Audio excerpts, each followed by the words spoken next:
Bonjour et bienvenue à cet entretien. Présentez-vous brièvement et parlez-moi de votre expérience dans le domaine de la mécanique des engins. Bonjour, je m'appelle Mathias Leroy. J'ai travaillé comme mécanicien d'engins pendant les 5 dernières années chez Mecaroom. Mon travail consistait principalement à diagnostiquer et réparer les engins lourds tels que les excavatrices, les chargeurs et les bulldozers. J'ai une solide expérience en maintenance préventive et corrective, ainsi qu'en lecture de schémas techniques. Parlons maintenant de vos compétences techniques. Pouvez-vous nous expliquer comment vous procédez pour diagnostiquer un problème sur un engin? Lorsque je suis confronté à un problème sur un engin, je commence par recueillir des informations auprès de l'opérateur pour comprendre les symptômes et les circonstances du dysfonctionnement.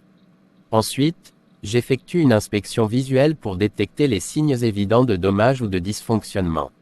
En parallèle, j'utilise des outils de diagnostic électronique pour lire les codes d'erreur, si disponibles. Enfin, je réalise des tests fonctionnels et des mesures pour confirmer le diagnostic et procéder aux réparations nécessaires. Très bien, vous semblez avoir une approche méthodique. Passons à votre capacité à travailler en équipe. Donnez-moi un exemple de situation où vous avez collaboré avec d'autres membres de l'équipe pour résoudre un problème complexe sur un engin. Il y a quelques mois, nous avons eu un problème complexe sur une excavatrice où le système hydraulique ne fonctionnait pas correctement. J'ai collaboré avec un autre mécanicien et un ingénieur pour identifier la cause du problème. Nous avons partagé nos observations et nos idées, puis nous avons élaboré un plan d'action conjoint.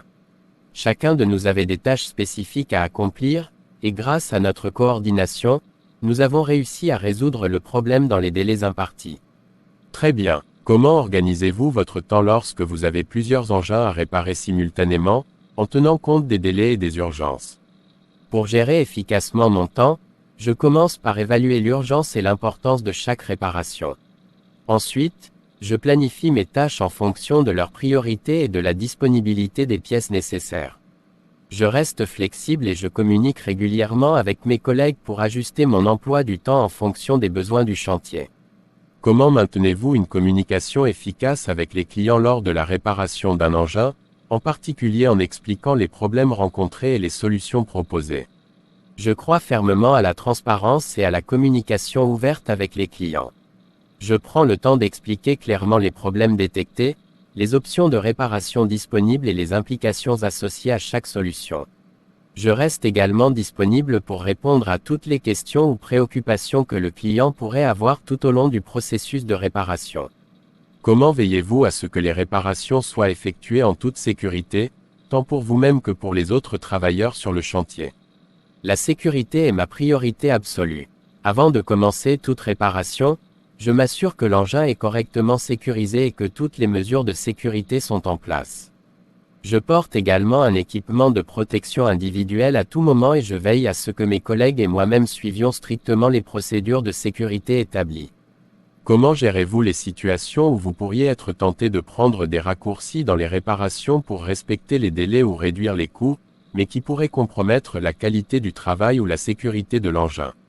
L'éthique professionnelle est primordiale pour moi. Je refuse de compromettre la sécurité ou la qualité du travail pour des raisons de délai ou de coût. Je privilégie toujours la satisfaction du client à long terme et je m'assure que chaque réparation est effectuée selon les normes les plus élevées, même si cela prend plus de temps ou de ressources. Merci pour ces réponses détaillées. Nous vous contacterons sous peu pour vous informer de la suite du processus de recrutement. Je vous remercie pour cette opportunité. J'attends avec impatience d'avoir de vos nouvelles.